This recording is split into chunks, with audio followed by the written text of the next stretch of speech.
உனக்கு என்ன வயசு இருக்கும்? இதுக்கெல்லாம் வயசு எதுக்கு? பார்க்க அழகா இருந்துச்சு, அது பத்தாதா?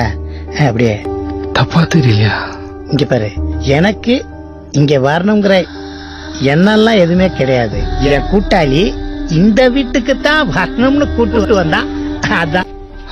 வலிக்குது, விட்டுருங்க விட்டுருங்க விட்டுருங்க. இங்க பாரு, நான் நினைச்சிருந்தேன்னு வச்சுக்க, அந்த குப்பை தொட்டிய இப்படி நசுக்கி தூக்கி போட்டிருப்பேன். நான் செஞ்சனா? செய்யல. இன்ஸ்பெக்டர் ஐயா சொன்னாரு, நான் கொண்டு வந்து கொடுத்துட்டேன். இப்ப நீயும் இங்கதான் இருக்க போற, நானும் இங்கதான் இருக்க போறேன், அந்த குப்பை தொட்டியும் இங்கதான் இருக்க போகுது. என்ன புரியுதா? ஏய் புரியுதா? தோரா மிரட்டுறீங்களோ? இல்ல சார், நான் என்ன செதச்சிருவேன்.